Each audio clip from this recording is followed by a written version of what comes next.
ചെയ്യുന്നു, ചെയ്തു, ചെയ്യും. ഇതിന് ക്രമത്തിൽ പറയുകയാണെങ്കിൽ ഇപ്പോൾ പ്രസൻറ്റ് ടെൻസ്, അതുപോലെ തന്നെ പാസ്റ്റ് ടെൻസ്, ഫ്യൂച്ചർ ടെൻസ്. ഇതിന് മൂന്നിന് ഒരു ഉദാഹരണം പറയുകയാണെങ്കിൽ ഞാൻ കളിക്കുന്നു, അതാണ് പ്രസൻറ്റ് ടെൻസ്. അതുപോലെ തന്നെ ഞാൻ കളിച്ചു, ഇത് പാസ്റ്റ് ടെൻസും. ഞാൻ കളിക്കും എന്നത് ഫ്യൂച്ചർ. ഇപ്പോൾ ഞാൻ കളിക്കുന്നു, ഈ ഞാൻ കളിക്കുന്നു എന്നുള്ളത് ഇപ്പോൾ എന്താണ്?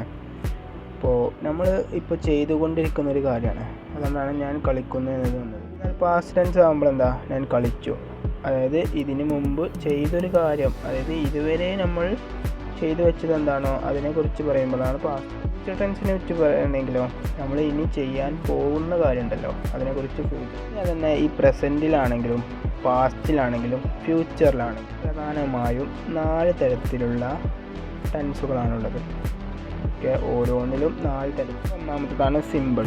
അപ്പോൾ സിമ്പിൾ പ്രസൻറ്റിലേക്ക് കൂടുമ്പോൾ simple present, simple past, simple present. Simple present എന്ന് പറഞ്ഞാൽ ഇപ്പം എന്താണ് പറഞ്ഞു? പ്രസൻറ്റ്, പാസ്റ്റ്, ഫ്യൂച്ചർ അല്ല, ഈ 3 തരത്തിൽ സിമ്പിൾ പ്രസൻറ്റ് നമ്മൾ പറഞ്ഞു. അതിൽ തന്നെ simple present, simple past, simple future എന്നിങ്ങനെയാണ് ആദ്യമായി തരുന്നത്. പിന്നെ സബ്ജക്റ്റ് വെർബിൻ്റെ V1 ഫോം, അതുപോലെ തന്നെ ഒബ്ജക്റ്റ് കൂടിയതാണ്. ഉദാഹരണമാണ് ഐ പ്ലേ ഫുട്ബോൾ. തന്നെ സിംഗുലർ ഫോമിലാണെങ്കിൽ ഹീ പ്ലേസ് ഫുട്ബോൾ. സിമ്പിൾ പ്രസൻറ്റിൻ്റെ ഫോം മനസ്സിലായല്ലോ. അതായത് ഒന്നുമില്ല, നമ്മൾ ഇപ്പോൾ പാസ്റ്റ്, പ്രസൻറ്റ്, ഫ്യൂച്ചർ എന്നിവയിൽ നമ്മൾ വെർബിൻ്റെ V1 ഫോമാണ് നമ്മൾ സിമ്പിൾ പ്രസൻറ്റിൽ യൂസ് ചെയ്യേണ്ടത്. വെർബിൻ്റെ V1 ഫോം എന്ന് പറഞ്ഞാൽ അറിയാലോ. ഇപ്പോൾ പ്ലേ ആയതുകൊണ്ട് തന്നെ പ്ലേ, പ്ലേഡ്, പ്ലേഡ്. അത് നമ്മൾ V1, V2, V3 എന്നിങ്ങനെ പഠിച്ചു കഴിഞ്ഞാൽ നമുക്ക് സിമ്പിളായി മനസ്സിലാക്കാറുള്ളൂ. അത് ഓരോന്നിനും ഡിഫറൻസ് ആയി കണ്ടാവും. അതിൽ റെഗുലറുണ്ട്, ഇറഗുലറുണ്ട്. ഈ റെഗുലർ ആയി കണ്ടുള്ളതാണ് ഏത്? പ്ലേഡ്, പ്ലേഡ് പറഞ്ഞാണ്ട് ഈഡ് വെച്ച് കണ്ട് അവസാനിക്കുന്നത്, അതാണ് റെഗുലർ വെർബും. ഇറഗുലർ വെർബ് പറഞ്ഞാൽ ഇപ്പോൾ ഈറ്റിൻ്റെ ഈറ്റാണ് എന്നിങ്ങനെ ആവും. അതിൽ തന്നെ ഈ സിമ്പിൾ പ്രസൻറ്റിൽ ആകെ വ്യത്യാസം എന്ന് പറഞ്ഞാൽ എന്താണ്?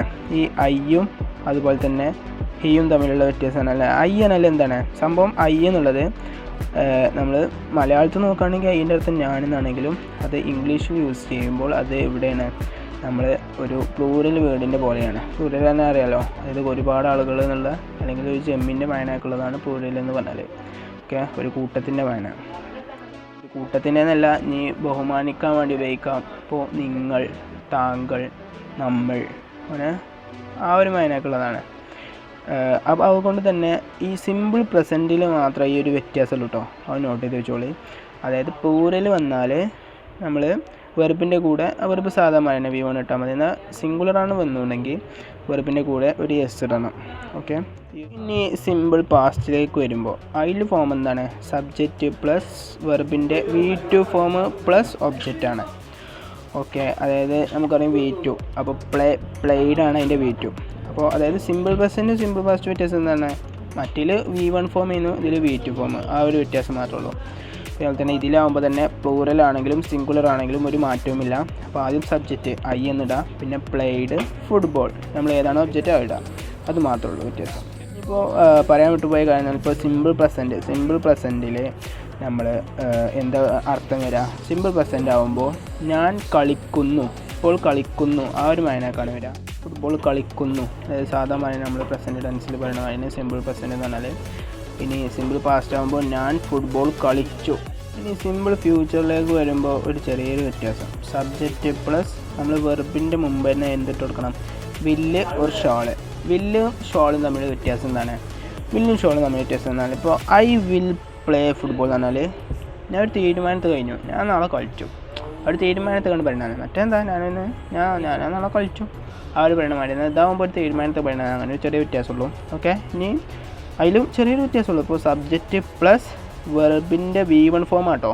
വില്ലോട് ഷാൾ ഇട്ടിട്ട് വെർബിൻ്റെ V1 ഫോമാണ് ഇടേണ്ടത്, അത് പലരും തെറ്റിപ്പോകും, V2 അല്ല. Okay, I will play football, he shawl play football. Okay, വില്ലും ഷോളും അതിനനുസരിച്ച് ഓരോ സന്ദർഭത്തിനനുസരിച്ച് ഇട്ടെടുത്താൽ മതി. അപ്പോൾ ഇങ്ങനെയൊരു വ്യത്യാസമുള്ളൂ. നമ്മളിപ്പോൾ പ്രധാനമായും കവർ ചെയ്തത് 16 ടെൻസിൽ 3 ടെൻസുകളാണ്. Simple present, simple past, simple future. ഇതിൽ പ്രധാനമായും ശ്രദ്ധിക്കുകയാണെന്നില്ല, നമുക്കറിയാലോ. ഇപ്പോൾ സബ്ജക്റ്റ് തന്നെ അറിയില്ല, ആരാണോ ചെയ്തത് അതാണ് സബ്ജക്റ്റ്. ഓക്കെ, വെർബ് പറഞ്ഞാൽ നമുക്ക് എന്താ പറയുക? എന്താണോ ചെയ്തത്. ഇപ്പോൾ ഉദാഹരണത്തിന് കളിക്കുന്നു, അതാണ് ചെയ്തത്, അതാണ് വെർബ് എന്ന് പറഞ്ഞാൽ. ആരാണ് ചെയ്തത്? ഞാനാണ് കളിക്കുന്നത്. അപ്പോൾ ഞാനാണ് സബ്ജക്റ്റ്. ഇനി ഒബ്ജക്റ്റ് എന്ന് പറഞ്ഞാലോ എന്താണ് കളിക്കുന്നത്, അല്ലെങ്കിൽ എന്തിനെ കളിക്കുന്നു, എന്തിനെ തിന്നുന്നു. ആ എന്ത് അല്ലെങ്കിൽ എന്തിനെ എന്ന ചോദ്യത്തിന് ഉത്തരമാണ് ഒബ്ജക്റ്റ്. അപ്പോൾ ഇത് 3 യൂസ് ചെയ്ത് സിമ്പിളായി ഉണ്ടാക്കുന്നത് തന്നെയാണ് ഈ simple present, simple past, simple future. ആ പേര് പോലെ തന്നെ സിമ്പിളാണ്. കാരണം ഒരു സബ്ജക്റ്റ് ഇടാം, വെർബ് ഇടാം, ഒബ്ജക്റ്റ് ഇടാം.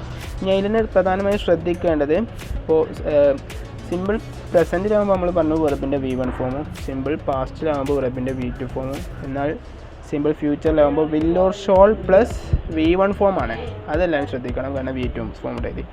ഓക്കെ, അപ്പോൾ ഫ്രണ്ട്സ്, അപ്പോൾ ഇന്നത്തെ വീഡിയോ ഇത്രേ ഉള്ളൂ. അപ്പോൾ കണ്ട എല്ലാവർക്കും ഇഷ്ടപ്പെട്ടുണ്ടെങ്കിൽ എല്ലാവർക്കും അയച്ചു കൊടുക്കുക. അതായത് നമ്മൾ ശ്രദ്ധിച്ച സിമ്പിളായി ഇംഗ്ലീഷ് ഫ്ലുവൻസായി സംസാരിക്കാൻ പറ്റുന്ന ഒരു ബേസിക് സ്ട്രക്ചറാണ്. അപ്പോൾ നമ്മൾ ആദ്യം പഠിക്കേണ്ടത് ഇങ്ങനത്തെ ബേസിക് നിയമങ്ങൾ പഠിച്ചാൽ തന്നെ നമുക്ക് സിമ്പിളായിക്കാണ് ഇംഗ്ലീഷിലേക്ക് നമുക്ക് കടക്കാൻ കഴിയും.